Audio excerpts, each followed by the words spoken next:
essaala y'omulamu erina kyekyusa ku mufu, essaala y'omulamu erina kyekyusa ku mwoyo gw'omugenzi oba kwoyo omufu gw'omulamu nga gwe omusabira. Twannyonnyolako emabega mu mwaka ogwo guwedde nti ne bw'ogamba bugambi rest in peace, kati ekyo mwenna mukikozesa abasinga. Omulangira Kayana akisimba n'agamba nti ye era onamu mba musabidde muba mwegasse ku baana babasabira. Twava wano nga tukitegedde nti abaisiraamu okay, kati mugenda bayigiriza abasiraamu banyweza nti nabo basabira abafu n'emyoyo gy'abagenzi era n'okwogera nabo bo boogera nabo. Omukatuliki naye n'atulaga nti ezimu ku nsonga lwaki n'okusaba basaba kuba Katonda alabika yeerabira. Katonda w'Abakatuliki ayina okujjukizibwa. Yes, omukatuliki yatugamba nti ye Katonda w'Abakatuliki alina okujjukizibwa. Kati ndowooza w'obeerera ku nsi ng'okola byonna by'okoze Katonda aba talaba, aba yeerabidde. Kati bw'ofa balina okutambira, balina okukola ekitambiro ekyo basobole okumujjukiza. Sheikh Zisabusolo wava wano gwe ngendo tandika naawe leero obudde bukozese ngenda kuwa eddakiika osomese. Wagamba ogenda kujja wano olunaku olwaleero otuwe obujulizi w'osinziira gwe okukola byonna emikolo gyonna gy'okola. Saagala genda mugiri kuba ogyagala nnyo egyo egitandika ng'ono yakafa ogitegedde egyo oyagalayo nnyo ne saagala tugendaawo egyo gireke nkitegedde ogimanyi kanjaga tugende wali Allah wawe yabagambira musabire abafu ebikako kiriwa Allah soko olinde Allah ye yakiwandiika nakyo kino kiva mu nteekateeka kyabakubi ba bitabo kyabakubi ba bitabo aya ezirimu omuli kitaaba ziri omwo bazifunza ne baziteeka omwo ezajjululwa ezijja ziteekebwa muno. Tosobola kukwata Qur'an ennamba g'ogende ku kabuli otandise okubikulayo awali aya eziziika abafu ezisabira abafu nedda zonna zakuŋŋaanyizibwa mu kitabo kino omusiraamu okuba omusiraamu nti oyo muwalimu ateeka okuba ne Tarikin Mayit. Webali nnyo soko giteeke wano soko muleke kyengenda omubuuza abinnyonnyole bulungi mumundekere Sheikh Zisabusolo tofaayo ndi naawe tofaayo nze ndi naawe Mulumba yateredde dda era agenda biwandiika ogenda kumala okusomesa Mulumba agenda buuza ebibuuzo bye. Kati twagala kumanya Allah wabagambira musabire abafu n'emyoyo gy'abagenzi era essaala y'omusiraamu omulamu erina kyekyusa ku mwoyo gw'omusiraamu omufu. Katandika osomesa eddakiika zo ziizo. Tibumbugu tambegayiridde kubanga ekintu kino kikwata ku kufa n'obulamu okubuleka mu nsi n'ogenda mu bulamu obw'okufa. Kale nga sinaba kutandika baliraanwa bange bonna Irene munnange muliraanwa wange nkutumidde nnyo jajja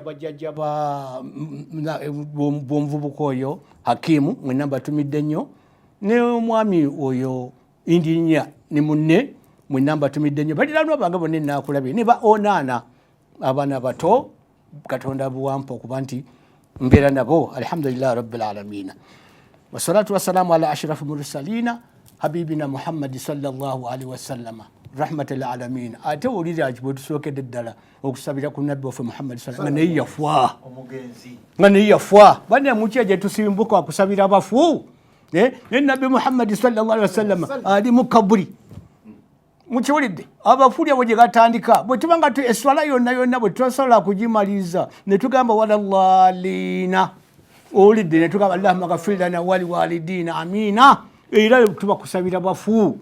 Okusabira bafu ekyo kyo muwaffe mu busiraamu mu basiraamu abayitibwa abasiraamu mu busiraamu okusabira bafu tekitwigula ttama era tetukinyumunguzamu era tayagala kusabira mufuufu alayhi arwahu emyoyo gy'abafu gye tusabira gyegyo emyoyo gyava ku nsi kuno nga gimaze okukkiriza kawuli la ilaha illallah kyova olaba nti omufu tumusabira nga gwe twasabira oba gwe tusabira nga yava ku nsi kuno ng'afiridde kawuli la ilaha illallah wa muhammadu rasulullah.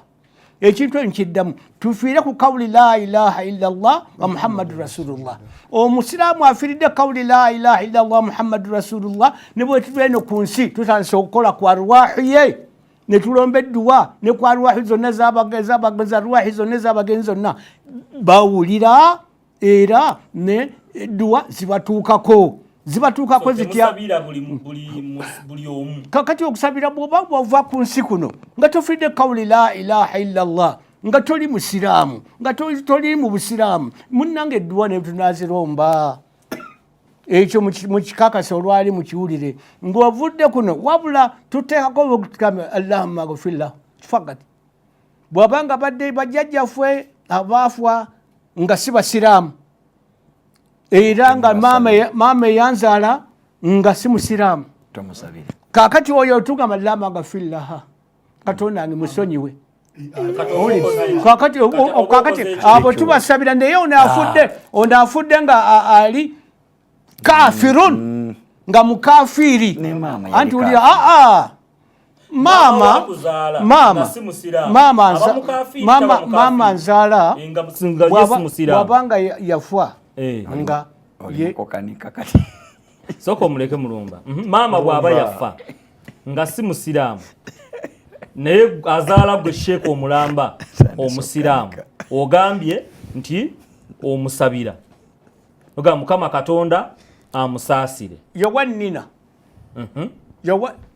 kikimulumba mush anta yahi sheeki ngenda kugenda newo wagenda mulonda tasokola bitabo byange tompeeganya mulumba ye lwaki mwaniŋŋanyiza nerinaka likawabisi lino owulidde maama wange yowannina naafwa nga bwe nabagamba nti nabbi waffe muhammadi sallallahu alaihi wasallama maama we yafa tannaba kutola shahada okiwulidde ne taata we naafwa nga tannaba kutola shahada. من جاء بدين الإسلام نبينا محمد صلى الله عليه وسلم هو جاء بدين الإسلام والشهادة أشهد أن لا إله إلا الله ومحمد رسول الله. أبا فبنا بس بانغا بدي منتانا زابوي نبي في محمد صلى الله عليه وسلم بام غامبانغا سيدنا محمد ويباسي فتولينو تولي مكوبونا بونا نكابولي نبوني بيا كابولي نبي محمد صلى الله عليه وسلم الناس تكمل وجيندو أكسبيرا emagombe Saidati Aisha yagenda ogolokoka yagenda ngokulanga mtume Muhammad taliwo munnaka ni mubuliri nagamba alaze omusajja naba atyono Nabi Muhammad yagenda okulaba ngate Nabi Muhammad avaayo namugamba nti mekiro si musezi oyo era yali musezi musiramu yayogenda Aisha bunabuuza Rasulullah ti ugenda nga wabuli kiro ate nokomawo wonna oli mwotevu namugamba nti abali mu Kabuli babadde ti bampeeza kugolokoka genda kubasabira n'okusabira bafu ku Kabuli si haramu n'okwanira Kabuli si haramu tusabira bafu kakati no banna muleke bampadde dakiika zange mulumbo badde ki abananga bawuliza tulina ejjini lino litukola bubi mawulidde kakati katugendeko mu Qur'ani katono bannange nze njagala ompe byonna byoyogera olombo jembo anti akati mbijja bisimbuliza wabagambira musabira abafu tusakatuka ku Qur'ani ndaga Allah wabagambira musabira abafu Allahumma salli ala Muhammad wa ala ali Muhammad kama sallaita ala Ibrahima wa ala Ibrahima wa barik abo balamu ndaga kakati okokonna kusabira bafu mukiraba je tusimbuka okokonna kukola ki kusabira bafu wano hajiribo aya ajja kujja maji tuleetere esabira n'abantu soka ya haji ogirekedde rubowa kakati yange yino a'udhu billahi minash shaitani rajim bismillahir rahmanir rahim tugende mu surati dakika zigo yangwa nkwata mpola nze ndi musajja mukadde obuso tebutera kulaba nnyo kyabo obuulekana nga tulaga nti okwata okulekana ndako kugana sura yakumeka enakani ya asatu mubekire surati rum ya 30 aya ya kumeka ya tano nga wetegeka kakati tusome tugambe gatugamba au billahi minash shaitani rajim fa innaka la tusmi'u mauta mazima gwe tosobola kuwuliza bafu oba Muhammad tasobola owulidde anti bwati bwatugamba mukiwulire nti kale gwe banna muleke nsome malirize owulidde wala tusmi'u summa ddu'a simu kiri summa ono olabe muluba kyabwatukola obubi ateekawo empeereza ezize nti kale tunuulira weetegereze edduwa abafu bonna kubawuliza n'edduwa zino zetusabira abalwadde bonna bonna n'abazibu b'amaaso ne bakigduwa munkwate empola summa ddu'a summa iza law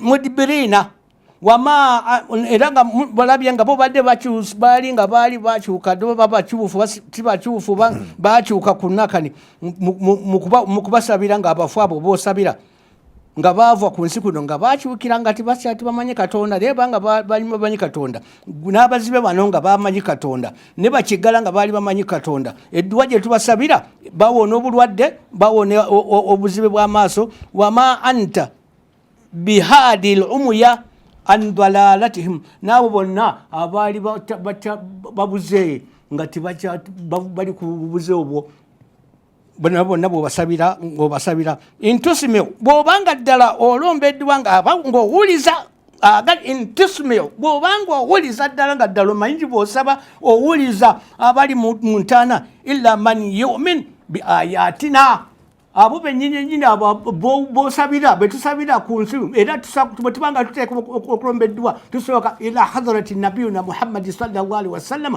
alfatiha kubanga nabbi muhammadi sallallahu alaihi wasallam yali emagombe kale n'abaali abali emagombe bonna abali bakiza la ilaha illallah muhammadu rasulullah ng'omaze okuleeta okuzembeza kwa nabbi muhammadi sallallahu alaihi wasallam mu dduwa eyo ey'abafu n'emyoyo gyonna gikuŋŋaaniraawo egy'abataata baffe arwahu gyonna ze tugambye arwahu abafu n'emyoyo gyabwe nziramu abafu ne baki n'emyoyo gyaffe gye arwahi kale arwahi ezo kati bwe tuba netugamba nti bwebanga bazze nga onoogamba nti wama anta bihadi ani dhalati illa in tusmiu illa man yuminu biayatina fahum muslimuna au muslimuna abo bennyini abaafa ku nsi bava ku nsi nga be basiraamu haji kagisomere mu lulimi olutegeerekeka abasiraamu betujja okulomberanga edduwa nga baavanga basiraamu ate oŋŋambe nja kunnyonnyola ate sinyonnyola ate oŋŋamba sooka olinde byoyogera oli kusoma mu luwalabu oyo binnyonnyola birala anti ovunula birala haji agambye essula ya 3 aya ya 5 sooka ogisome mu lulimi abantu bonna abatuuliza lwe bategeera.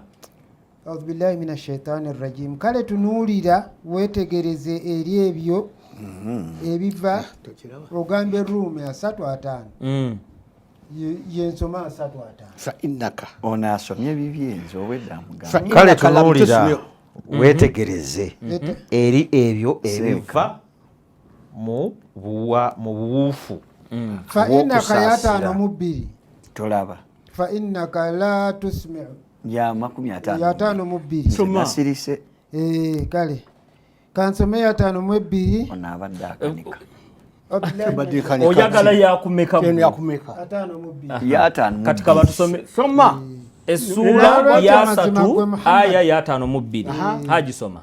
N'olwekyo mazima gwe Muhammadi toyinza kuwuliza bafu singa oba obakoowodde era toyinza kuwuliza bakiggala mu kukoowoolwa bwe babeera nga bakyuse ne bakubayo amabega. Ngimazeeko ngende maaso eya 5:3 era toli asobola okuluŋŋamya bamuzibe okubajja ku bubuze bwabwe wabula bw'oba owuliza oyo yekka akkiriza ebigambo byaffe n'abo be bagoberera okubuulira okwo ne kubagasa ne bagoberera ne bagondera ayatuna Katonda ne bagondera Katonda so awo osinziira atakirese wahum muslimin ate musilimuuna eriruddawo awo teriyo yoyo nfu musilimuuna oyavuludde mu Luganda wahum muslimuuna ekyo tokyogedde bebasiraamu wahum muslimuuna wamadda waggulu weekiri nabo bebasiraamu abawulira ebigambo byaffe nga tebalombeddeddwa ne bagoberera anti obusiraamu katonda kati obusiraamu wa musilimuuna bagamba abagondera katonda wahum muslimuuna abagondera katonda so si abasiraamu so si abasiraamu so awe musinziira nga ngenda awe musinziira okusabira abafusebo eyo ye aya konsinziira musabira ye aya ngozeko aya yali shekha yaleta shekhe rubowa eyo aya nayo kabaka neno aya kabaka mu kusabira abafu okay tweyanziza so bwe musabaawo nga ngende wa Haji Rubowa kiki ekikyuka ku gwe musabidde? Alhamdulillah ekikyuka ku muntu gwoba osabira talkin maiten mwajiganyo gisoma kubanga mumanyi soma talkin maitiyo ejja kugikola ngibikude kati njja malaze kugibikula njja kugikola ki njja kugisoma ng'ovudde wagani somi talkin maiten mulabe kale kangende ewa Haji Rubowa wayogera ebigambo bingi wano nga tuzimba omulamwa guno ogw'okusabira abafu n'emyoyo gy'abagenzi era gwe n'ogamba nti nawe Allah wammwe akkiririza mu kumujjukiza yeerabira ng'oli mulamu bw'ofa aba yeetaaga okumujjukiza abeeko kyakyusa obujulizi kwe musinziira okusabira abafu n'emyoyo gyabwe ozze nabwo eseba abatuwuliriza n'abatulaba mbalamusizzaako mwenna waliwo seba omuwuliriza wansanzaawo ku kyaki n'agamba nti akuwuliriza nnyo era ayagala mwami John ebunnamwaya sebo obubaka mbutuusizza eri mukama waffe nange nsaba okutumirako ku hakki zange zombi Aisha ne Rehma bakyala bange mbalamusizzaako gye muli mwenna kale sebo ngenda kusoma hadithi ya Nabi Muhammad sallallahu alaihi wasallama enyweza kubanga bwe tusoma mu kitabo kino olusuku lw'abamanyi mwawandikibwa ebigambo Nabi Muhammad sallallahu alaihi wasallama bye yakola bye yasomesa n'ebyo ebyakolebwa nga waali n'atabigaana. Ekitabo kino kiyitibwa Riyadhi Swalihina lwe lusuku lw'abamanyi. Hadithi tuzitandika okwogera ku muntu nga alwadde. Hadithi ezo zasengekebwa ng'omuntu bw'aba obulwadde butandise omuluma.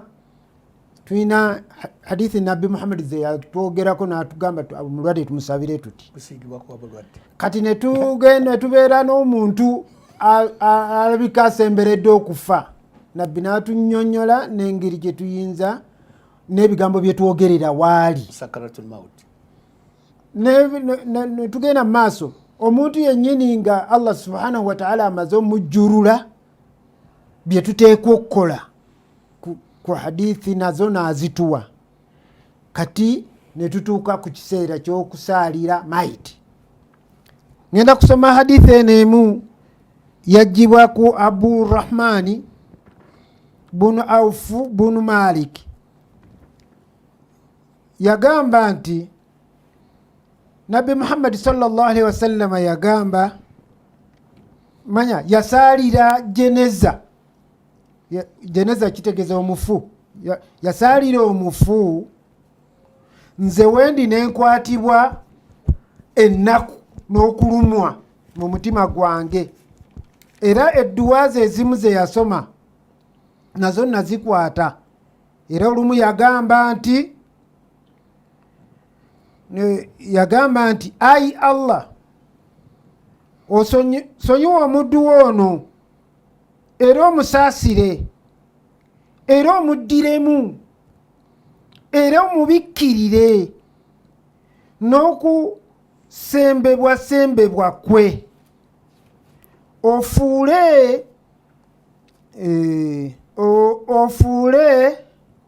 okufuule kwa kitiibwa era owe ekyanya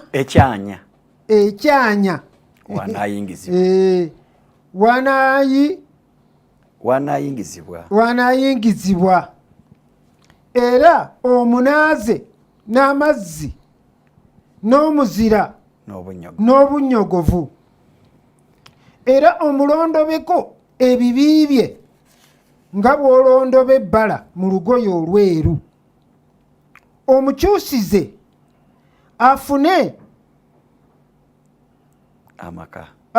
amaka amalungi agasinga ku maka gabaddemu ku maka ge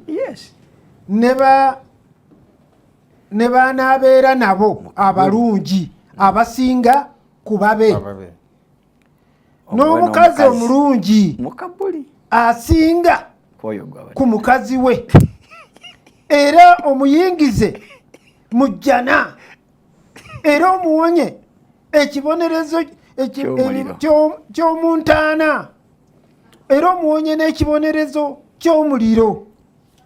Abdurrahmani yagamba nti mutume yasaalira jeneza eyo okutuusa nze lwe neegomba nti singa kale nze mbadde omufu oyo nga yagibaddemu n'atuuka n'okwegomba singa awulidde omukazi omupya omukazi omulungi awulidde okuvaako ebibi amazzi ag'omuzira.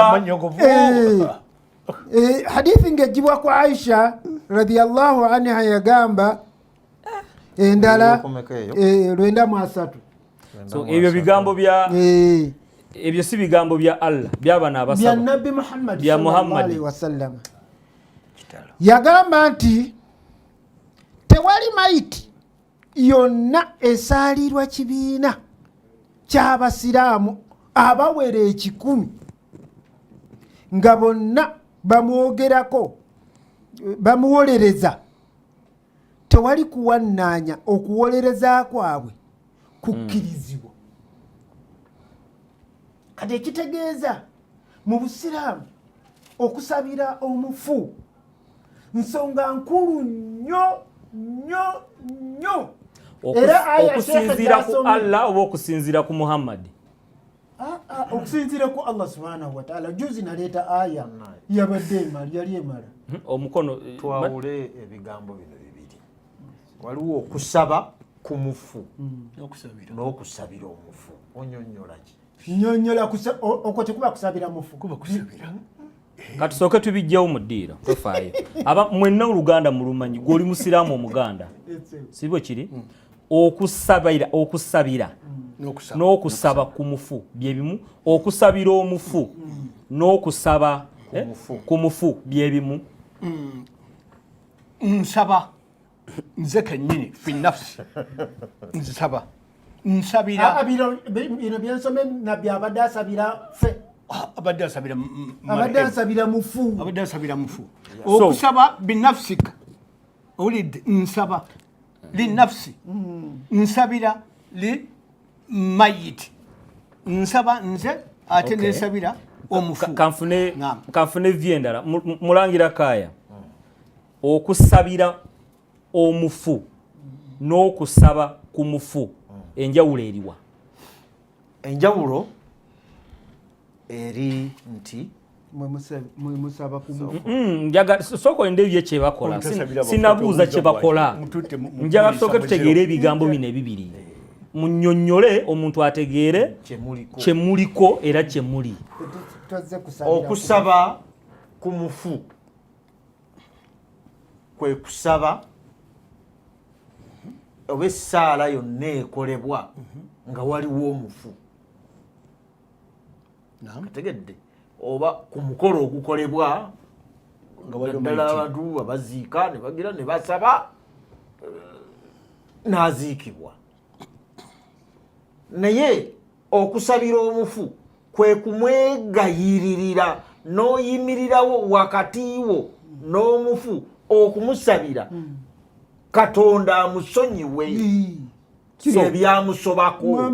Esaala gye yandisabye ndi Mukama nsonyiwa kitegeerekese ogimusabira so nga ate okusaba ku mufu mumusaba kuba mukuŋŋaanye musabe lugendo lulungi olwo gye muvudde Mukama abazzeeyo ebyo bibeerawo. So naye okusabira kiri extra kukusaba ekisonyiwo omuntu ono omugenzi byatakyasobola kwekolera mwe mubimukolere muyimiriddewo mu kifo kyani ky'omutabaganya. Kati kyembuuza Haji bw'abanga Muhammad Nabbi Muhammad gusa bw'abanga yatunuulira Jenezeri n'asabira omufu yalimu ekyo Allah ye yakibagamba mukikole kati tetulinayo oba mulimu kuyiiya buyiiya tutegeere Allah bwali era bwategeera. Tetulinayo kigambo kyonna kyetwogera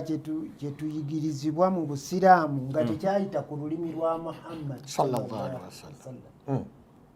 Tekiriyo. Era omuntu era Aisha yagamba nti omuntu yenna akola omulimu ogutalina njigiriza ya Nabbi Muhammad sallallahu alaihi wasallam gumuddizibwa. Kati naffe bwe tuli nkugambye ono yali asabira mufu ono omusajja gwe tugambye yatuuka n'okugamba Abdurrahman n'agamba negomba n'okuba nga singa nze mbadde mukeeyo. Anti waliwo okwegomba Haji ng'olaba ekintu kirungi naye nga tekiri mu butuufu. Osobola okukyegomba n'ogamba singa nze mbadde mu mmotoka eyo. Wawulira omusiraamu eyatambulirako mu mmotoka ya President Museveni yagamba nti ejjana y'okunsi mwalaba byonna bye yayoga naye nga kyekituufu emmotoka ya President Museveni eyinza okubeera ejjana y'okunsi. Kati ono omusajja gwe basabidde Kabuli ebeere ennungi ebeeremu ebyo ebirungi tolaba nti Kabuli esobola okubeeramu ejjana ng'emmotoka bwe yafuuka ejjana Ejjana tesobola kuba mu mmotoka ya ejjana giraba ku nsi mu mmotoka ya President. mmotoka ya President nawulira ng'ali mu jjana.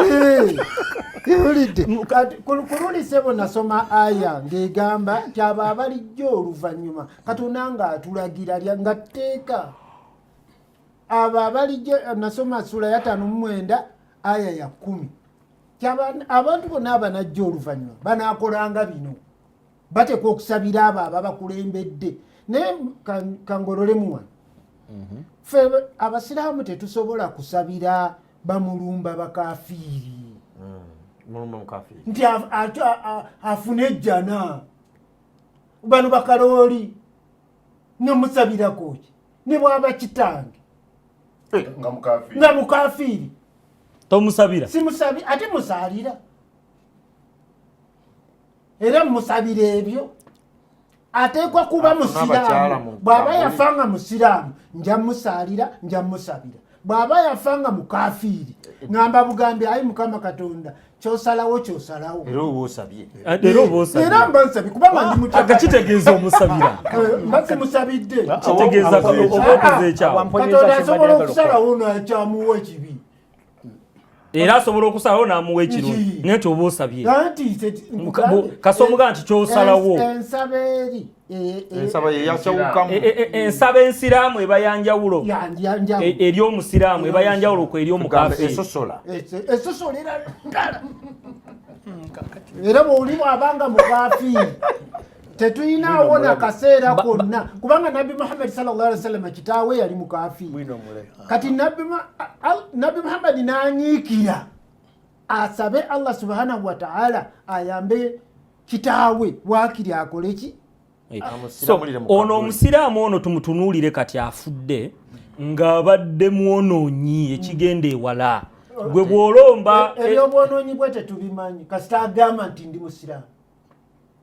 Bw'osiraamuka okwonoona nga kuvaawo kasita agamba nti ndi musiraamu ate ekibuuzo tumuziika mu busiraamu ne tumusabira mu busiraamu ne tulekera Katonda omulamuzi we kale so bwino mulaba nedda sooka olinda oleeta bwino bwo mulaba nti ne bw'abanga abadde mutamiivu abadde akola byonna musi yeetega zibbomu n'akola byonna kasita afa nga tagambye nga mulumba bwe yagamba nti obusiraamu mbuvuddemu mulutadi tusigala tumusaalira ebikolwa tebijja muntu musiraamu kasita kwatula so ne bw'oyonoona ne bw'okola ki osigala oli musiraamu kw'abantu si ffe tubikebera naye kati ono ffe tumugambako moderator tumugambako gunda kyokola kino si kya busiraamu mulumba sookoleke totubuzaabuza so mu busiraamu ng'oli mu lutadi omuntu amala kugamba nti ze siri musiraamu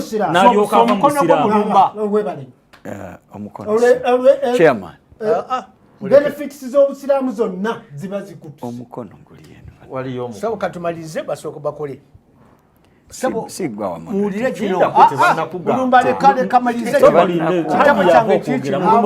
abuuza nze se abuuza oli mulumba dakiika emu ngende mukumu era emala Haji nkuwulidde kyogambye nti amala kwatula nti mbuvuddemu n'alyoka abeera omukafiiri. Hadisi ya nabbi egamba nti baina al abdi wa baina al kufri tariku swala faman tarakaha faqad kafara. Enjawulo eri wakati w'omusiraamu n'omukafiiri kuleka swala.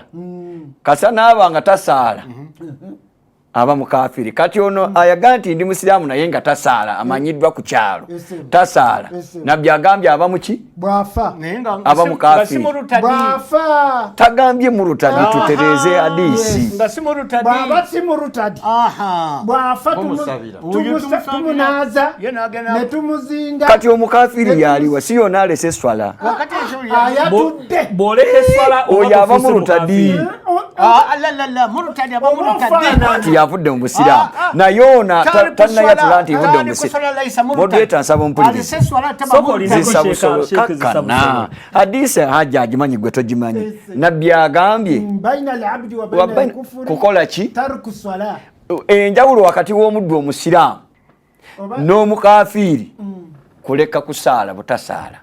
Faman tarakaha fakad kafara.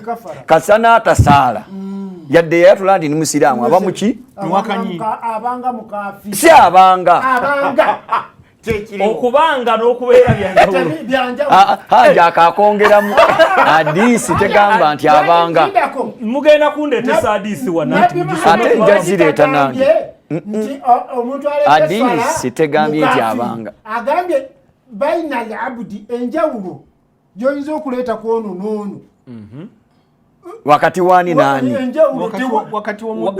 wakati w'omuddu wange ye muki wamma ye musiraamu n'omukafiri omuddu yani ye musiraamu n'oyo atasaala kuleka swala bw'agireka fakad kafara aba amaze okukola ki so singa omukafiri. Kati ekibuuzo Haji betula katono nnyo Haji katono nnyo abasiraamu betulaba nga tebasaala naye nga babudala basakibu nga tebasaala abo mubalamula muti ate nga nabbi aga nti aba mukafiiri. Bulijjo bwe tuba tusoma mawuledi oba nga tugenze mu anti amawulire tegali mu Qur'ani.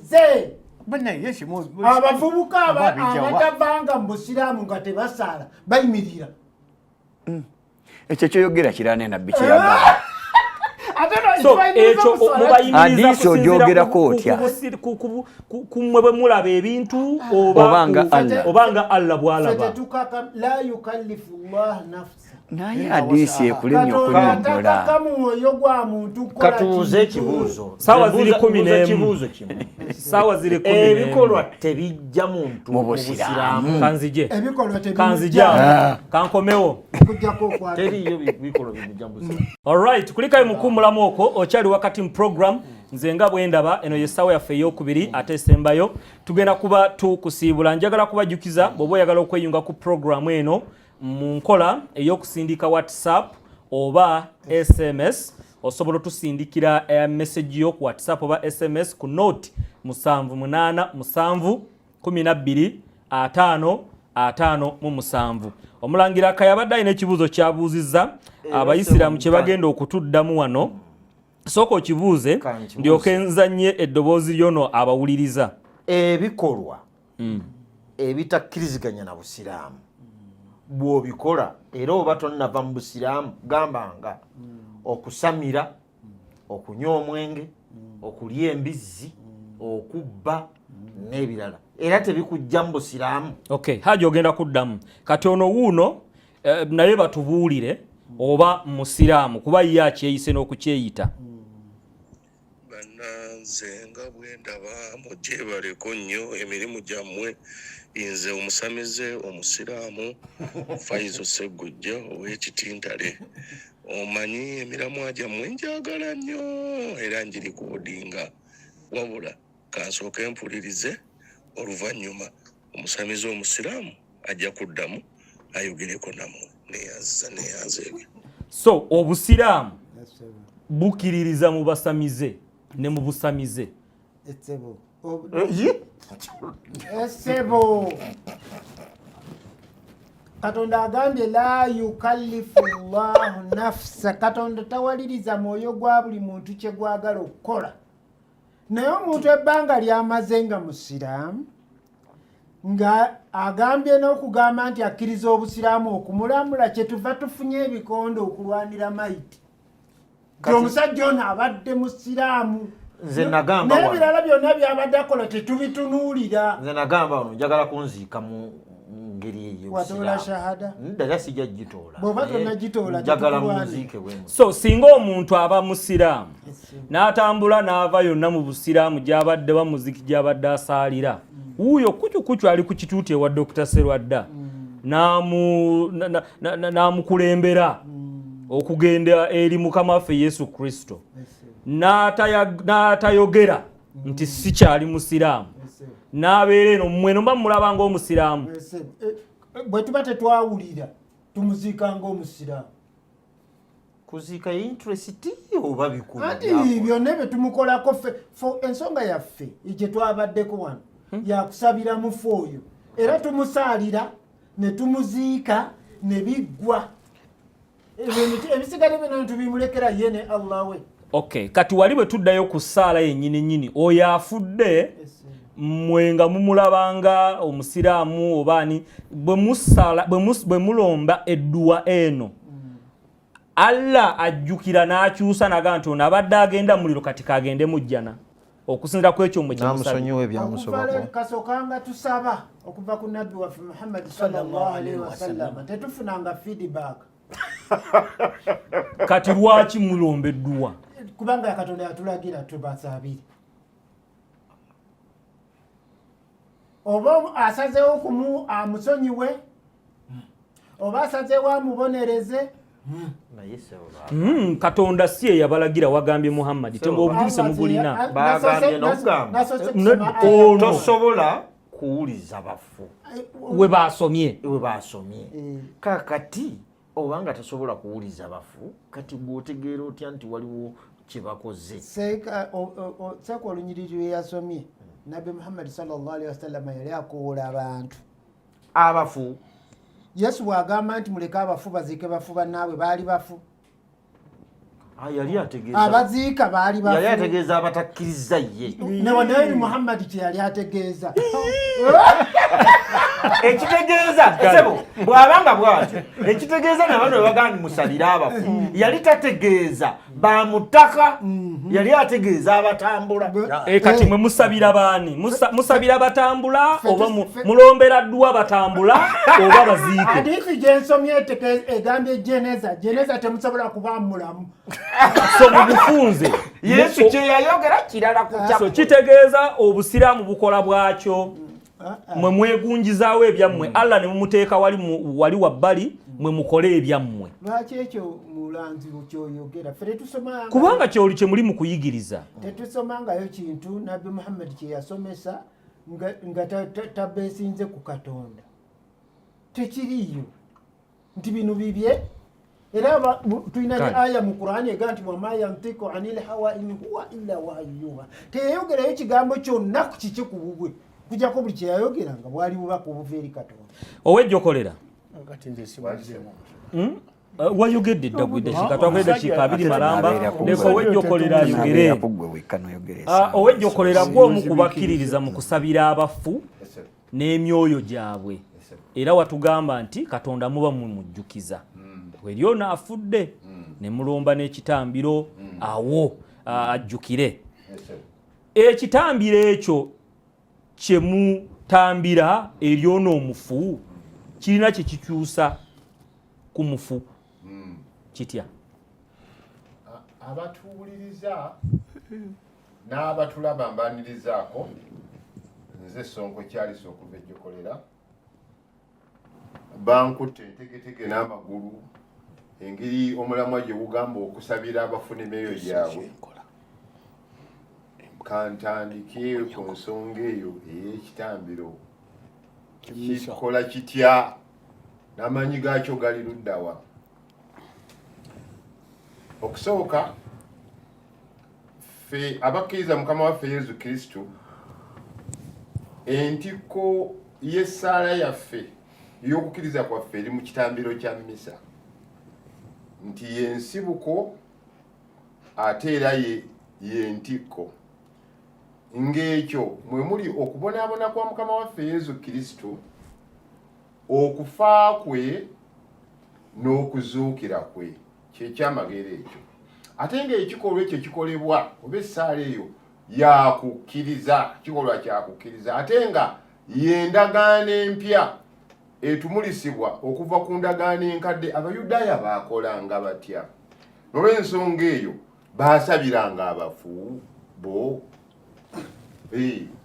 baasabiranga balina mbeera ki ekisookera ddala nti bw'osoma mu kitabo kino eky'Abayudaaya kye baabawandiikira omuwandiisi teyabikkula bulungi kunnyonnyola nti tetwamumanyi oba Pawulo oba ani naye essuula ye-11 olunyiri olusooka lugamba nti okukkiriza kitegeeza okakasa ebyo ebisuubirwa tuli bifuna era bwe butabuusabuusa mweyo bye tulaba kati ekikola kye tubeeramu ekyo ekitambiro ky'emmisa kyakukkiriza kukkiriza ate nga tetubuusabuusa bye tusuubira tujja kubifuna kati weewuunye bw'osoma ekitabo ky'Abaleevi kyonna mu ndagaano enkadde kikulaga bakabona abaawangayo ku lw'abantu ne bayimirirawo baleetanga ebitambiro endiga ente ku lw'abantu nga balamu oba nga bafu sooka ondeke nyinyonnyole kwogera ku bafu nyinyonnyola nsonga yange enjiruka kubanga oŋambye njiguse nkubuuziza oŋambye nti bw'Abayudaaya baasabiranga abantu abafu kati nkyaluka okutandikira ekitambiro kijja kitya kiggwere mu Yesu kigwere mu bafu kigwere mu Yesu kigwere mu bafu yonna luka mu kitabo ky'Abaleevi abakisoma obulungi bwemba mukyegendereza kirimu ebiweebwayo ebimu byabeeranga bya mmere ya mpeke emigaati ente embuzi obunyonyi ebyonna byonna byatukuzanga abantu abaliwo abaki bukamukuukulu ebintu ebyakolebwanga byonna saddaaka embaga ezo ezaakolebwanga zonna bw'oba ozitunuulidde endagaano eyalingamu n'emikolo egyakolebwanga kutukuza olw'ebibi olw'okwonoona naye bwe tutunuulira mu ndagaano empya nti bituukirizibwa mu Mukama waffe Yesu Kristo ebyo byonna ebyakolebwa ky'oba olaba nti ekitambiro kino ky'obuuzizza kigasa kitya abafu nti Yesu bwe yali anaatera okubonaabona afe ataazuukire yasooka kukola mbaga eyo ku lw'okuna olutukuvu n'alaga nti guno gwe mubiri gwange n'akwata eviinyo n'asaba n'akola ebyaliwo byonna byonna kati n'alaga nti kino mukikolenga okunkola ki okunzijjukira era bw'oba osomye mu kitabo kya Matayo agamba nti guno omubiri gwange ogunaawebwayo kumanya guno gwe mubiri gwange ogunaawebwayo okubeera mmwe ate guno gwe musaayi gwange ogunaayibwa okubeera mmwe n'okubeera abangi okubasonyiyisa ebibi byabwe ekyo kyali kya Yesu anti kigatta endagaano enkadde yonna gye yalinga gyobadde obuuza nti abafu bo bali luddawa ebyakolebwanga kati biggwera mwani mu Yesu. Kaakati gwe omukatuliki ate okijja wange eri tetulabyeyo mu Baleevi nti abantu abo babasabiranga mu Baleevi babasabiranga baki balamu si ebadde ensonga yo taata. Kaakati nze wano wembeera n'ekitabo ky'Abayudaaya ekyasembayo betuyita Bamakebeo abalwalinnye eddiini yaabwe era eno y'ensonga mu ndagaano enkadde bo bakola bwe bati olw'okuba nti obulamu bw'omuntu butambula ng'omuntu yeesiga Katonda naye yeesitala kiringa mulaba kati bano bannaffe abamu abagamba nti tebeenenya era abamu babayita n'abatukuvu. Kati abatukuvu babamu bagamba nti bw'oyatula ebibi byo kiwedde era abamu bagenda baga nti seenenya era abamu bagamba nti Yesu yanfiira ebibi byange n'akola ki n'abijja. Abamu batwe batambula naye ffe tumanyi nti abantu baseeseetuka era abantu baddirira era abantu basigala balwanagana n'obulamu. Kyova olaba omuntu ye bw'aba yalokoka aba yamalayo nga bw'olaba mukulu Sserwadda bwe yaweereza olunyiriri lwe Babakolinso era ye yamalayo kati alindiridde eggulu lye mutuukirivu kati yamalayo dda. Abasinga bali batuukirivu bamalayo dda.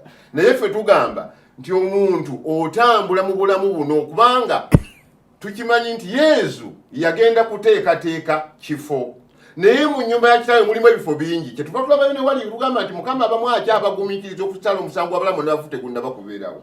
Kaakati mu ndagaano enkadde bano Abayudaaya baali beesiga Katonda naye nga baseeseetukamu bagenda ne mu lutalo ne balwana naye bambi ne baseeseetukamu ne bagamba oba olyawo tetuwangule. Kino kyekyababaako mu kitabo kyabaki Makebeo ekyo ky'Abakatuliki kino ky'Abayudaaya naye nga si Bayibuli ndagaano nkadde ekiriwa okay. Linda Nkadde ine ebitabo bimeka 7 ffe bye tusoma endagaano enkadde eyabala bamala okwekutula ku Kereziya bano Martin Luther ne Kabaka Henry bino ebitabo yabigaana kubanga byali bikiikirira ekyo Kereziya kye yali eyigiriza. So mufunze Bayibuli y'Abakatuliki yanjawulo ku Bayibuli ya bitabo 7 si yankaaga mu mukaaga ekyo tokimanyi wakakitegeera kati kansome gwe oyagala kusoma njagala kujjayo nti bano Abayudaaya betwogerako bandagaano ki nkadde nga bera batwalaba bali abakyala benda basomerako olulala be baali baliisa embizzi. soma tuwulire essuula ya 12 olunyiri lwa 38 nkookereko Makebeo sifaayo olaba onaasoma hadiisi buli muntu asoma ekitabo oli kusoma kikooke kati tusome omuntu waddembe okusoma ekitabo kye mulabye ensomye kyani nsome kyamakolo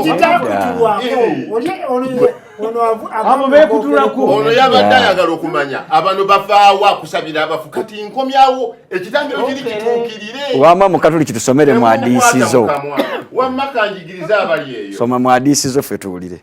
Awo Yuda n'akuŋŋaanya ejje lye n'alaga mu kibuga ekya Adulamu ku lunaku olw'omusanvu bwe lwali lunaatera okutuuka ne bakola omukolo gw'okwetukuza ng'empisa y'Abayudaaya bwe yali ne bakuza Sabbiiti mu kifo ekyo kyennyini. Ku lunaku olwaddirira Yuda n'agenda n'abasajja be okuggyayo emirambo gy'abaafiira mu lutalo baziikibwe n'ab'eŋŋanda zaabwe. Olaba bakuuma Sabbiiti Abayudaaya ne bagaaka emale n'okuggwa tebakwata na ku mirambo. Sabbiiti yo mukyagikuuma ati keno yendagaano enkadde yenjagadde okugira mubireeta sebo sentebe sooka oleme okunkwata mukamwa nti nzingako ekyabafu okujja mu ndagaano lwaki ebyabafu abikomyawo baleesa abafu lekanziye ekyange tokwata mukamwa ku Sabbiiti Abayudaaya bali ekyo kye bali kye baagaana. Ngenze ku binyirwa 40 ku lunaku olwaddirira Yuda n'agenda n'abasajja be okujja emirambo gy'abafiira mu lutalo baziikibwe n'ab'eŋŋanda zaabwe. Naye mu ngoye z'abamu ku abo abattibwa ne basangamu obufaananyi bw'abalubaale beyumuniya obufaananyi obwo butakkirizibwanga mu mateeka g'abayudaaya okwambalibwa abo baali beesize eki bakafiirya baali bakafiirya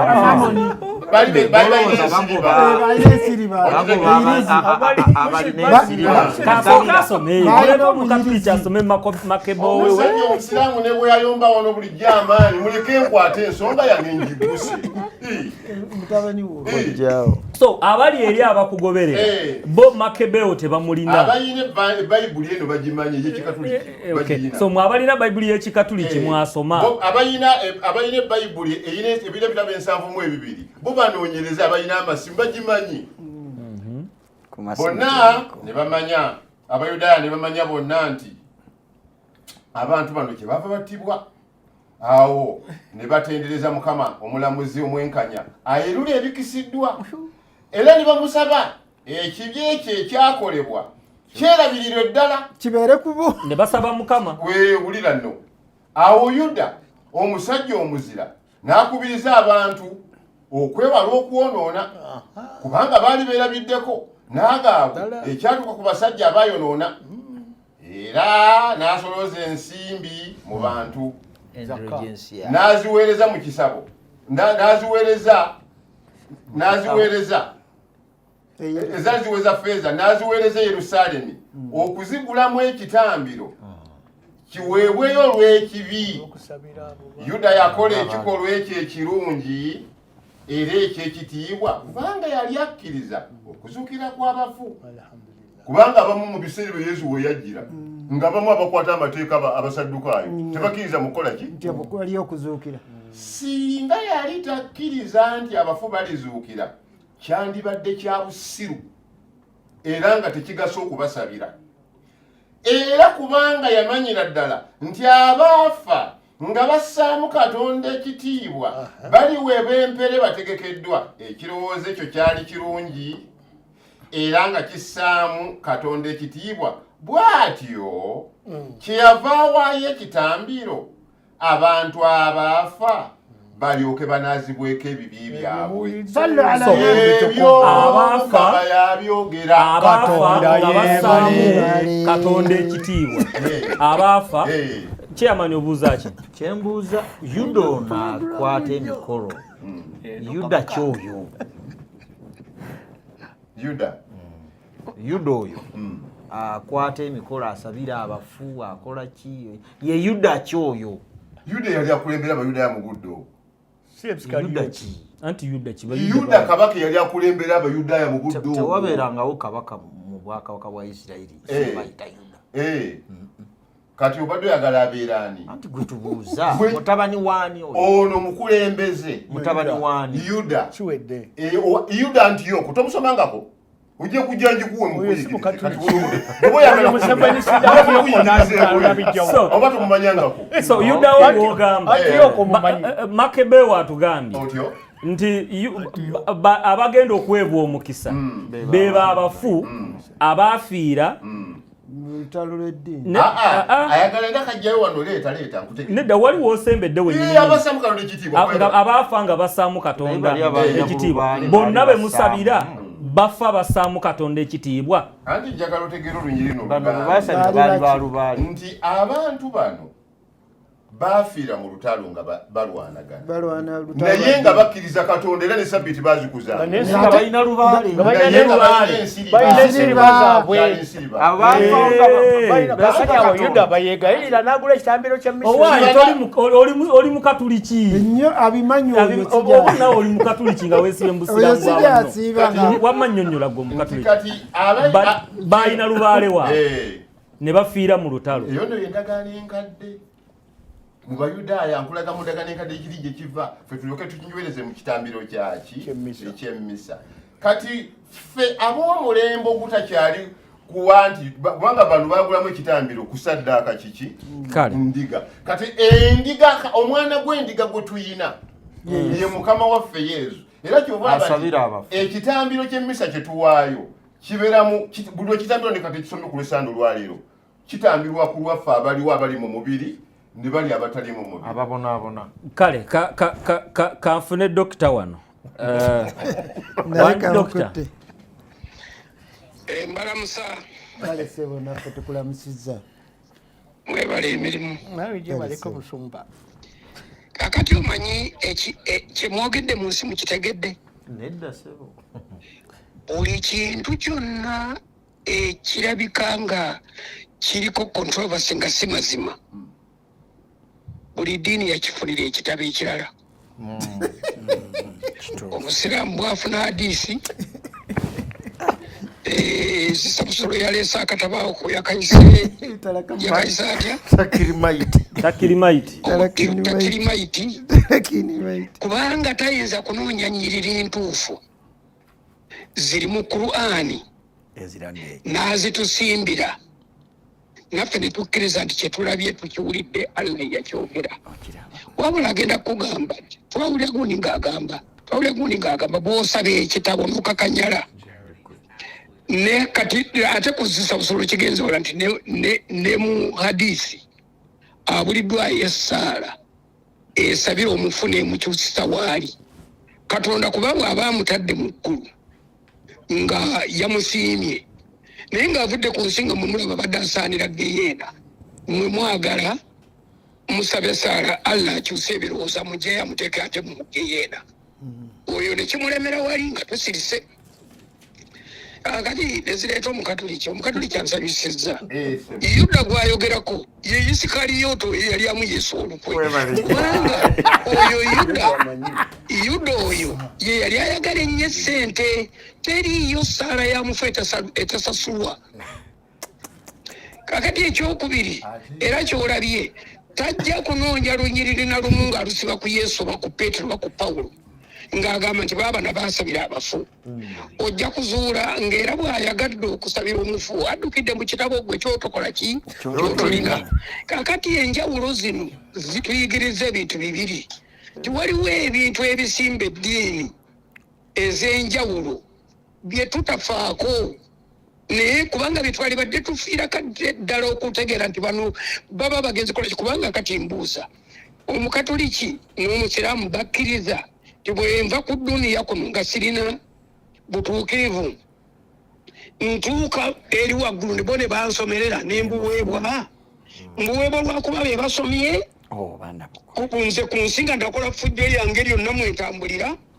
oba bo be balina essaala ennene ekyusa Katonda nga nze nalemu okumwekyusiza ye bwe ntuukayo mu ggulu nga saagala kubanga kyakulabirako nze bulijjo nkyogera nze bwe ndituuka mu ggulu nga Allah yaliyo kyoyagala kyali nkola oba simusinzangako simuwagirangako siina kye nali mukoledde era ne ku nsi simuwogerera Allah bwe tulituuka mu ggulu yongera kumugamba kola kyoyagala oba nze simuwagirangako siina kye nali kusabye kakati akasembayo mpulidde omukatoliki ng'alinga ayagala okunnyambalira ng'agamba nti ffe twamalayo kamulage n'abalala abamalayo ennyiriri 2 oba 3 akakase kuba mu kamwa k'abajuliro babiri buli kigambo kikakata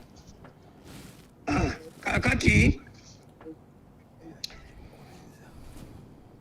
bakolinsa ekisooka ye ate lwaki sitandikira ku Baruumi ntandikidde mu baluwa za Pawulo zino ndi mu Baruumi essuula emu olunya olusooka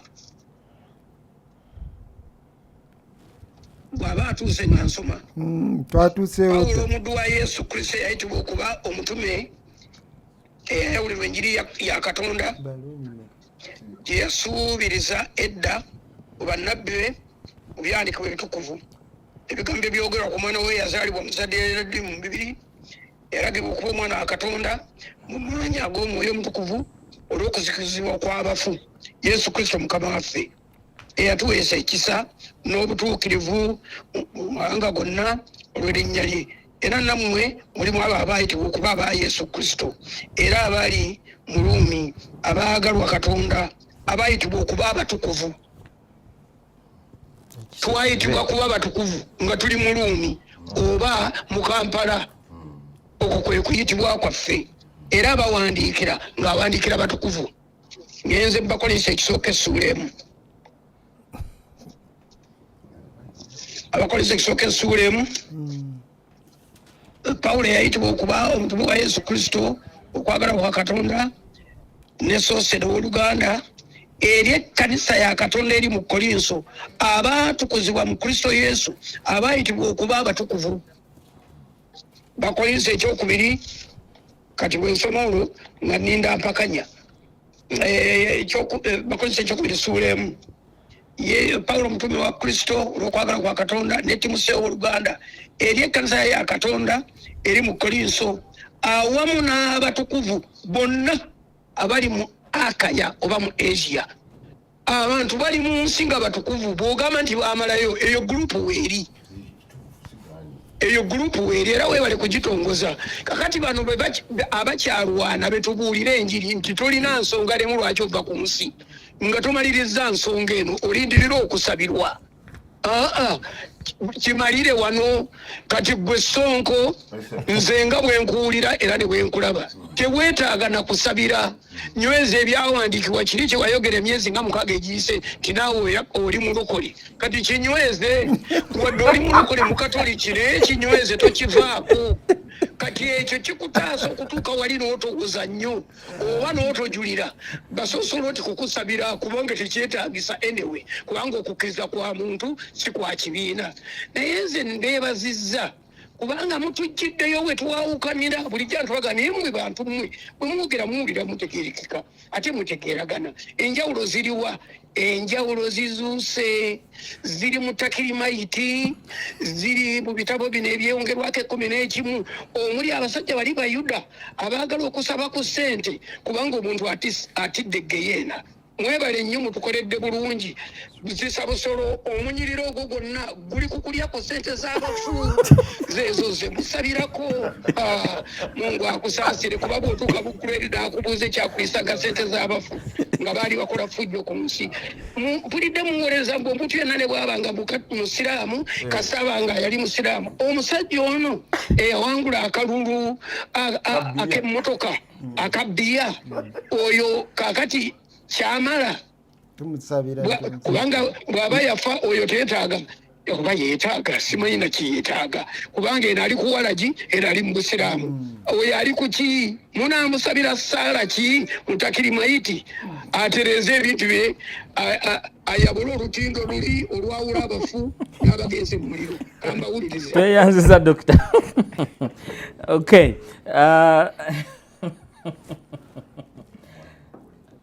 Yanukula neyanziza nnyo Dokita ebigambo byonnyonnyodde sebo sikwambalidde kubanga nkimanyi bulungi nti abakristaayo esekiti y'abalokole abapentekote bo baamalayo era batuukirivu abatanaweza myaka 5 bwe balaba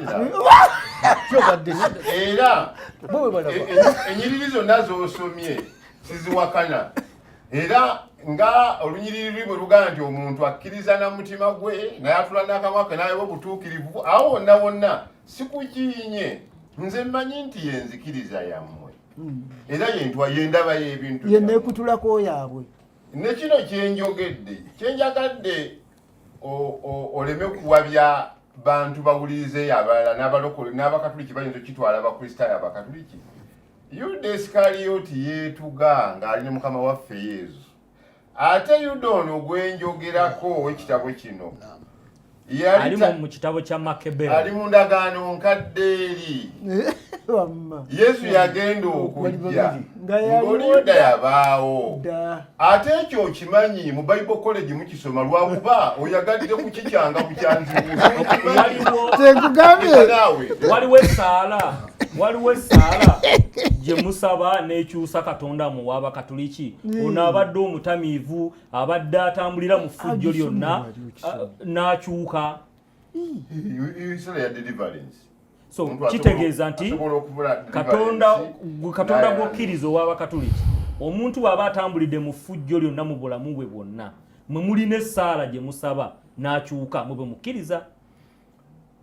Ompadde akadde nkuddemu ekigambo ekibuuzo kino ky'obuuzizza kyanukula n'ekya muganda wange omupentekooti oli Isa Mulumba we yabuuliza nti Katonda ali enguzi kankigattire wamu nti olw'okuba tutambula bwe tutyo manyi nga ffe tumanyi nti tutambula bwe tugwa tutambula bwe tuyimuka kyobulaba ne mu kereziya mulimu ne sakalamentu lya penetensiya n'okwejjusa kati ensonga eyo nti olw'embeera ffe tukimanyi nti omuntu nti essaala eno eweebwayo oba ekitambiro ky'emmisa kiweebwayo ku lw'abalamu n'abafu ku lw'abalungi n'ababi kaakati nga bakatoliki kaakati mu mbeera efaanana bwetyo ng'obukatoliki tebuyigiriza nti ate bambi beera ng'okola ki ng'otamiira ng'otemula wabula bw'oba oseeseetuse jangu mu penetensiya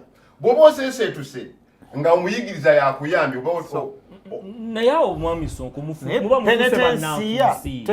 penetensiya n'abafu bagifuna kakati bwe baba nga tebagifuna bino by'omusabira ebibi bimugibweko babifuna batya nga tebafunye penetensiya andi ndowooza olunyiriri lwonasome tewalutegedde kyokulabirako kyenawadde mu Makebewo tewakitegedde nti omuntu kati okugeza oyinza okugeza n'embeera nga nfiiridde wano naye nga sikoze eki mbadde sigeze mu penetensiya mbadde ninawe oba navuddeyo ekanga sitambudde bulungi oba nyombye oba gundi mwirako oba na ssente ze nakoze eki zenzibye emotoka nekola ki nekuba naye nga bwembeera mu studio bagamba bambi omukatuliki oyo omusajja oyo bambi yandibadde alokoka nga dokita bwakola ki bwabadde ayogera kakati mu ngeri efaana bwetyo nti bwemba mbadde nina ekibi eky'omunkiso ng'oli bwe yandibadde teyeesize Katonda nga bwe balina bakalubaale essaala y'ekitambi eyo bwensabibwa ekibi kiri ekyomunkiso kinaazibweko akunaazibwako ebibi si ye penetensiya asabye Katonda tofaayo ekibi bali bwe basaba gwogamba nti bali abasoosolodooti n'abala bwe basaba Katonda kati mugase bibiri mugase penetensiya n'ekitambiro mubigase mu ntegeera gw'omulamu naye kakati bw'okola penetensiya ekitambiro tekikuyamba bwe nkola penetensiya kinyamba kati gwe bw'okolera penetensiya omufu tayambibwa ateriiyo penetensiya yamulamu penetensiya yamulamu naye kyembadde nyankugirayo nti mu ngeri y'okuba nti omuntu agenze mu ngeri faana bwe yandi omulaba nga atambula bulungi ne Katonda naye asobola okukola ki okuseesererwa nti abantu babirawo n'abeera ng'omulaba ali mu Katonda n'agenda mu busamize omuntu omulaba nga abadde afiirwa nabba ssente kati nga tubalaba abantu kati nga bana babba ssente z'eggwanga ng'omulaba ate nga bakatuliki nnyo ate nga ne penetensiya takoze eki naye ekitambiro kino tukirekawo wakati wa Katonda n'omuntu oyo afudde Katonda yakola ki kati okusalawo kwe nti oba amunaazizaako oba tamunaazizaako tukirekera ani Katonda so kitegeeza okwongereza ku kya dokita ebintu kati biri bisatu kati biba bisatu olwo bye tugenda okwongereza mu nsonga eno kitegeeza nti mu Bukatuliki ne mu Busiraamu waliwo ekkuba eddala erisonyiwa ebibi erikutuusa ewa Allah oba erikutuusa ewa Katonda omuntu ono bw'abanga afudde n'effujjo lye lyonna ekitambiro kya mmisa nemumuwa ekitambiro kya mmisa asonyiwa okusonyiwa ebibi n'asonyiyibwa kitegeezero nayo kati kkubo erikutuusa ewa Katonda mu Bakatuliki kaakati omanyi entegeera eno etwawula mu kukkiriza lindako omuntu ayinza okuyitira mu Busiraamu ne bamusabira n'ayitira mu Bukatoliki ne bamusabira n'ayitira mu Bulokole ne bamusabira no omuntu ateekwa okubaako sayidi kati ono asabira Bakatoliki tasabira Basiraamu abafiiridde mu Basiraamu obasabira Bakatoliki bano afudde n'effujjo ate aba mu Katoliki lwaki tebamusabira ate weewuunye kati waliwo nabagambye okusaba ku bafu ogasa ebintu mulumba n'okusabira kanzije lwaki temusabira bafuna emyoyo gyabwe nanti tetulina fatuwa mu byawandiikibwa etulagira ekyo neyanzegesebwa era kantandikiraawo nga bwempeereddwa omukisa mwebala otulaba n'otuwuliriza njagala okwebaza dokita olw'okubeera ku puroguramu eno nga tagivaako yali badde ali mu kurelaxinga akoye services ez'enjawulo n'ebirala naye yonna gy'abeera abeerayo ng'atufollowinga. Njagala okwebaza olw'ekyo, nja kwongerezaako ku ttofaali eyo olw'ekyo kye tuyize ky'otuwadde. Lwaki ffe abalokole tetusabira bafu? Ffe twakitegeera nti bayibuli eno ebyawandiikibwa gwe musingi kwe tusinzira okuzimbako kye tukkiriza. Bayibuli esomesa Befeso essula yakwe olunnyo lwabiri. Bayibuli egamba nti kubanga mwazimbibwa ku musingi nga be batume ne bannabbi, Yesu Kristo nga ly'ejjinja eddene ery'oku nsonda. Nze njagala okusomesa bwe nti okuva mu byawandiikibwa bya bannabbi abatukuvu Katonda bye yabalaga n'okuboolesa n'okubabikkulira mpaka ku Kristo Yesu ajja awunziko omulimu mission addeyo. Eriyo abantu abaali baafa naye sirabayo abamu ku bannabbi nga basabirako abaafa. Abamu baali beeranga ba kitaabwe, abamu bannyaabwe oba baana baabwe. Bayibuli terina weekiraga nti Zakaliya n'asabira omwana we oba Yobu n'asabira omwana we oba nabbi yenna. Omusingi ffe ne tutambulira ku musingi ogwo ng'abalokole nti teri yali akikozeeko. Ekyokulabirako nina ennyiriri nno olwaleero eziwerawerako naye nja gijjabulajjabula mu supiidi. Naali badde nsoma Ezeekeri ndagaano nkadde naye bw'osoma essuula ya 14 kantandike n'olunyiro lw'13 yeewaawo nnyinza okukkirira wansi. Ekyo kye naali badde ndowooza nti omusingi abatume ne bannabbi nakirabako ku Ezeekeri oba nnabbi Danyeri oba Yobu oba abalala. Naye omuntu kyonna kyakola mu bulamu bwe obw'ensi Katonda bw'abaamuwadde, ekyo kye kikakata ogenda ku fayiro ye ey'emirimu gye n'ebikolwa bye. Ate Katonda by'atunuulira, tatunuulira by'abalala kwongera ku ebyo by'otaakola. Wabula gwe kye wakola nga ggwe, Bayibuli kyeyigiriza nti Katonda kwagenda okusinziira okuwa obutuukirivu oba obutaba mutuukirivu mu mulamu bwo nga wakola oba tewakola. Olunyiro lw'13 lugamba bwe luti mu kitabo kya Ezeekeri 14, omwana w'omuntu, ensi bw'enyonoona ng'esobezza, nange ne ngigololerako omukono gwange n'emmenya omugo gwamu ogw'emigaati gyamu, ne ngiweerezaako enjala, ne ngimalamu abantu era n'ensolo. 14 abo bonsatule Nuuwa ne Danyeri ne Yobu newankubadde nga baali omwo bandiwonyezza emmeeme zaabwe bo bokka olw'obutuukirivu bwabwe. Era bw'okira wansi olunyiro lw'16 abasajja abo bonsatule newankubadde nga baali omwo nga bwe ndi omulamu bw'ayogera Mukama, tebandiwonyezza batabani baabwe newankubadde bawala baabwe, naye bandiwonyezza emmeeme zaabwe bo bokka. Kaakati bano benjogerako Bayibuli beeyogeddeko, Danyeri kyandibanga yalinako abaana oba omukazi. Yobu boogedde ku basajja basatu. Yobu yalina. Bayibuli egambye nti ensinga eyonoonye Katonda n'agizikiriza, naye nga mukyalimu Danyeri, Ezeekeri ne Yobu tebasobola kuwonya baana baabwe, naye basobola okuwonya emmeeme zaabwe bo olw'obutuukirivu bwabwe.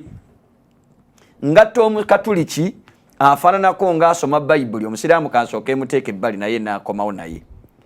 Olwo olunyiriri mu Bukatuliki temusobola kululaba, ne munonooza mu Makabeewu n'ebirala nga mu bitabo bino bye mwakookerako okwongera ku bitabo 606 tolinawo oyinza kusoma kigambo nti awo Mukama n'agamba mu bitabo bya Makabeewu n'ebirala Esereda n'ebirala akitunoonyezenga ne tumanya nti ebyo ebitabo baakookeramu nga bwe baagala okusabira abafu emirambo bafune ssente.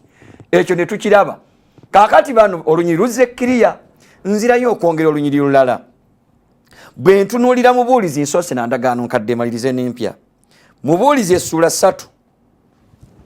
Mubuulizi essula 3 nsaba mutambulire wamu nange abangoberera. Nsoma olunyiri luno lwa 13 naye nsaba mumpulirize bulungi.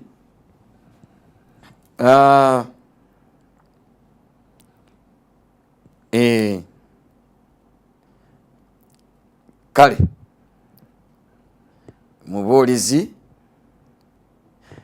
kasobola kino kyenava ndaba nga tewali kintu kisinga kino obulungi omuntu okusanyukiranga emirimu gye kubanga ogwo gwe mugabo gwe. Nsomerwa 22. Kati omuntu emirimu gyo gwe gyokoze omubbi asanyukira okubba kwe, omwenzi asanyukira obwenzi bwe, era bw'omugamba nti owaaye lekeraawo okubba alaba ng'omuggyako kyasinga okwagala. Bw'omugamba nti jangu osinze Katonda lokoka agamba nti ebyo by'abazungu kubanga tabisanyukira. Kakati omuntu n'abeera mu bulamu bwe nga kyayagala kyekyo kyakoledde mu bulamu bwe nga akisanyukira. Therefore bw'amala najjulukuka n'ava mu bulamu obw'ensi ya Ahil Karim, njagala okumanya gwe n'omala oyita abantu ne mwekuŋŋaanya olw'okubayisa Mulumba yafudde oba Kaaya Wamala Omulangira yafudde, ke mukole ekijjukizo kya Wamala Kaaya mumujjukire naye nga mugenda kumusabira Katonda akyuse mu bye yali akola, mwe bye mwogera Katonda atunuulire ebyammwe. Oyo taba Katonda. Mwami Mulanzi moderator asaba ompulirize, oyo taba Katonda kubanga ono kye yasanyukira mu bulamu bwe ekyo kye yakola. Nyongerako olunyiriri oluli mu kubikkulirwa 14-13 ngenze mu ndagaano empya. Enyiriri zikyali nnyingi. Maliza n'olwo tufune kamalize kuba mbadde nsoma 12 mu buulizi naye kansome kubikkulirwa. Olunyiriri luno olwaleero mu nsaasire mu nsonyiwe abasomi ba Bayibuli sigenda kulwogerera ng'abamu bwe balwogerera naye nze kanduteeke ku kino mulabe. Kubikkulirwa 14-13 lwaki ekibuuzo ekimbuuziddwa ffe abalokole tetusabira bafu? Tudde ku muntu eyaliwo nga mulamu ate ffe tusabe Katonda akyuse bye yakola ate nga bye yali asanyukira.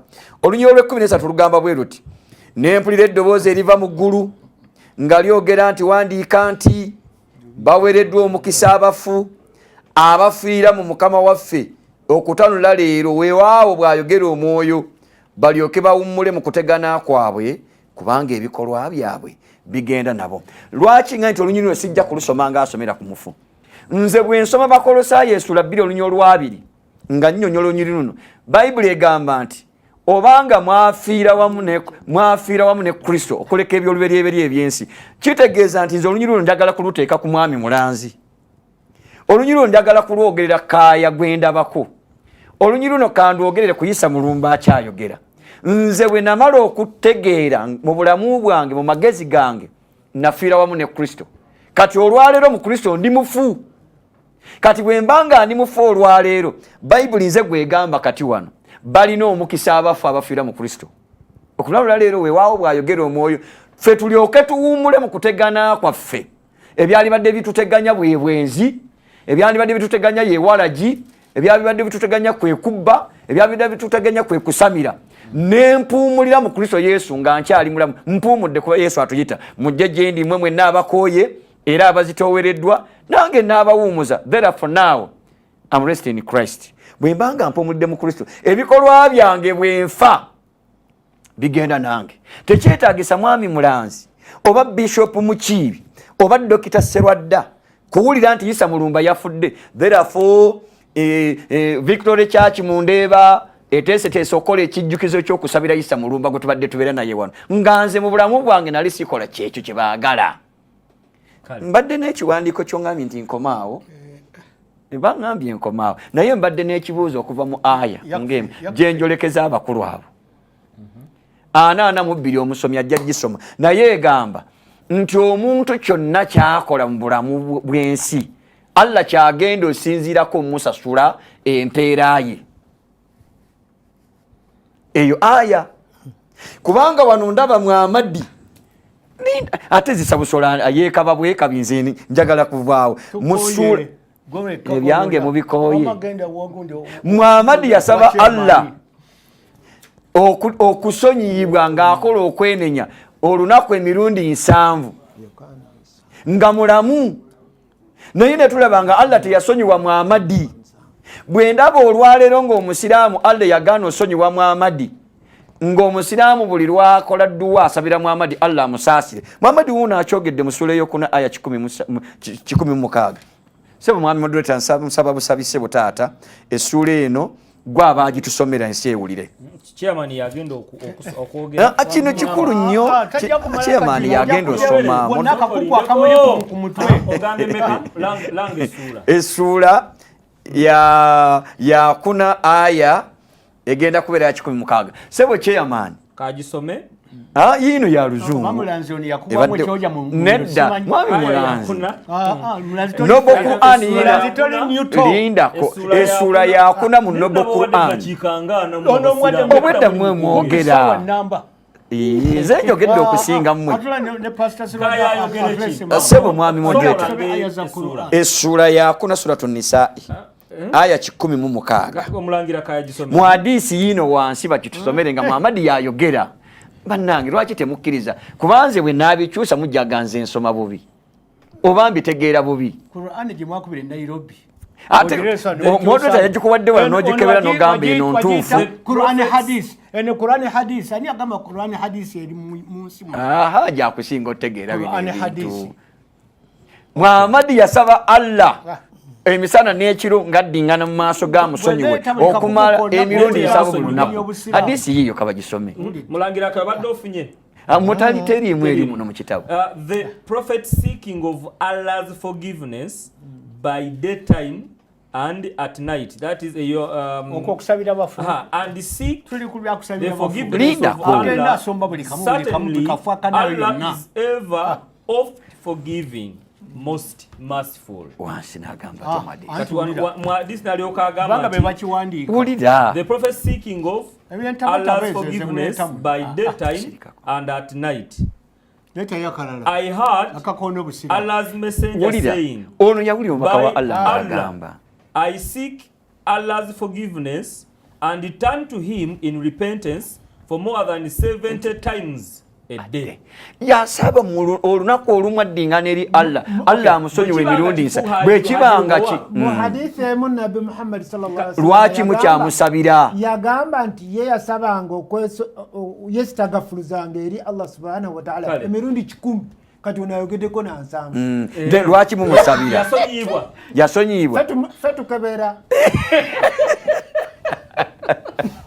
neyanziza sebo neyanze kozesa dakika zisigaddeyo wano mu byonna bye tuwogera ne bye tukola tulina okunoonyaamu ekintu kimu. Tufunyeemu obulokozi. Tufunyeemu Yesu atulokodde oba atuwonyezza. Naye omuntu bw'amala okubeera nga yeegasse ku kibiina era aba agoberera n'omukulembeze we, Yesu Kristo ng'ali ku nsi kuno yatugamba nti ngenze okubateekerateekera ebifo ndikomawo nate ne mbatwala gye ndi. Bw'amala okutuuka eyo agenda kudda atukime. Naye bw'omala okusabira omuntu naga nti kati oyo atebenkedde mirembe alina mu kifo kyekwesiima bamututte nayo kati abaano naki ekimaze okutuuka. Kale nno olwoba omaze okwekuba gye bwe batera okwogera nti Yesu Kristo tadda. Oyimiridde mu kifo kya Katonda kuba yagamba nti ono mujjako ebibi ono si mujjako ebibi. Ate omuntu yekka gwe bayogerako omutabaganya waffe Yesu Kristo, kati gwe weesimbyewo otandike okusabira omuntu Katonda otabaganya omuntu ne Katonda baba beesimbye bajjewo omulimu gwa Yesu bagugjeewo era baba batutta okwewaŋŋamya mu ntebe ya Kristo. Dokita atakuza kiga ky'okwetulinkiriza kwetulinkiriza ekola egutali gwabwe era gwe kwetulinkiriza n'okwewaŋŋamya. Katonda agambye bw'ati mu kitabo kya Mubuulizi ssuula ziri 12 olunyiriri lwa 14 lugamba nti kale katuve ku lw'13 kyekigambo ekyo wekikoma wano byonna biwuliddwa otyanga Katonda okwatanga ebiragiro bye kubanga ekyo ekyo bye byonna ebigwanira omuntu kubanga Katonda alisala omusango gwa buli muntu wamu na buli kigambo ekyakwekebwa obanga kirungi obanga kibi. Kati gwe wetulinkiriza okunaaza ebigambo bya Katonda era mu buulizi yennyini yatugamba ti omuntu ng'afudde tabaako kimwongerwako n'empeera temuweebwa. Kati gwe ate ononooza okuggibwako ebibi ate bamuwa empeera gw'okikola olaba bw'ojjawo omulimu gwa Yesu Kristo ogweddiza. N'ekyo mbadde nsaba bannange abasabira abafu baleme kujjawo omulimu gwa Kristo gwetulekeriza kutwala bitali byabwe. Mugende n'ebino wammanga Haji Lubowa singa abeera n'omukyala nga si musiraamu n'afa amusaalira oba tamusaalira? Olaba bwe tutuuka mu sawumu tubata. I am Abdul from Uganda. If I am dead and I wanted to be prayed by both Muslim and Christian, kisoboka ekyo abasiraamu okunsaalira? Gwe twajjako omutwe guno teyagamba nti abasiraamu bajje bamusabire n'abasamize abakatuliki ne bawamba ne bakimusabira. Bakulaze dda Makebeo walisi saagala oyingire Makebeo. Then Musana Robert awadde omukatuliki ab'Ebbulaniya 10:38-39 n'abuuza nti bw'eba mweri mu Bayibuli ye agisome. Ebitambiro babeerawo ne batambira bafaaza naye tebisobola kujjawo. Ani ayina Bayibuli entuufu ey'ebitabo ebitono oba ebingi? Deusi kituufu nnyo kirungi Kurani ya Malaysia anti olw'okuba yamanyi nti Kurani entuufu tujjajje kukubisa. Ono Apostle Peter tweyanziza webale kutugoberera. Why do we Sheikh Zisabusolo bagambe nti bane tuwe ku biwandiiko toyogera bwogezi ng'ova mu mutwe banzibikiriza munnange ebisalire I would like to know what the Quran talks about the fate of Muslim sinners or even humans who fail to go by the Prophet's teaching or even Allah's directives. More so, can that fate be related to the expectation after praying for the dead? Matanga Hassan. Oh no, agamba nti ayagala kutegeera ku busiraamu ono omwonoonyi nti n'agaana oba abantu omuntu enna omusiraamu agaana okugoberera okuyigiriza kw'omutume kwa nabbi ne Allah kye yalagira.